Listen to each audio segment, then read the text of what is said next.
Hey, what's up? This is Derek Depker of excuseproof.com. And I want to share with you the secret to getting yourself to do something when you're not in the mood to do it.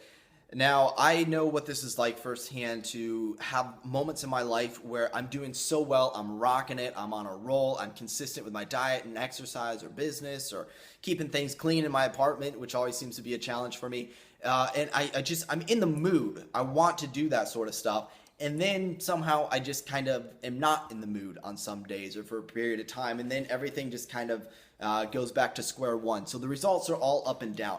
And if you've ever noticed this, you might have found that you have some times where you're great when you're in the mood, and then other times you don't feel like doing something. Or it could be more consistent for some people. So they come home, they're tired, they're never in the mood to exercise after long days at work. Or they're never in the mood to eat healthy when they're stressed out and they know how good those treats are going to make them feel. So that it's emotional eating or binge eating. So what do you do in these situations? Because obviously in order for something to become a habit or a lifestyle, you need that consistency. If we let our mood dictate our actions, we're going to be all over the place. Well, that's just it. We can't let our emotions dictate our actions. We must learn to let our actions dictate our emotions.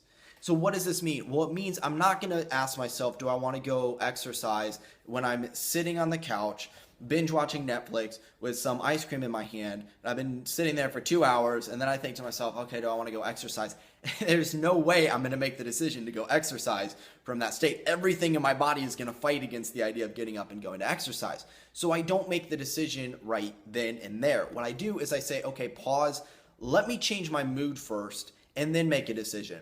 And what does that look like? It can be, here's one simple example. I'm going to put on a song that I love that makes me feel great for 3 minutes. I'm going to get up. I'm going to move my body. I'm going to dance to this song. I'm going to feel good. I'm going to get the endorphins going. I'm going to get the blood flowing to my brain, blood flowing to my muscles. I'm going to get myself feeling awesome because I changed my action, right? I got up and I made a decision to dance, which, by the way, doesn't take a lot of willpower. It takes a lot less willpower to decide to dance for a couple minutes than it does to, let's say, go exercise for 30 minutes or an hour. So what I do is I make that small decision to change my emotional state. And then after I've done doing that, after I've danced for a few minutes and maybe ask myself what I'm grateful for so I get the good emotions going, then I can make a decision about whether or not I want to go exercise or not. And I'm much more likely to make a good decision. Have you noticed that sometimes once you start exercising or moving your body, then you want to keep going? Have you found that just getting a little momentum makes you want to keep going? That's the whole idea behind the mini habits approach, but it also works on a physiological level. Let's look really quickly at emotional eating. If a person is relying on food to make themselves feel good, that's their natural default reaction. I come home, I'm tired, but if I know I eat food, I'm going to feel better. It's going to relieve the stress. Instead, change your actions. Come home, get yourself in a really good state emotionally. Once again, just take a couple minutes to dance or put on good music or do something like that, and then you can decide what you're going to eat. Or what you're going to do, and you might find you're much more likely to make a better decision and say, you know what, I don't need this food to entertain me right now. I'm already feeling good, so let me go do something else for entertainment. So the take-home point, change your actions first and let your actions dictate your mood, and you can be proactive about how you feel.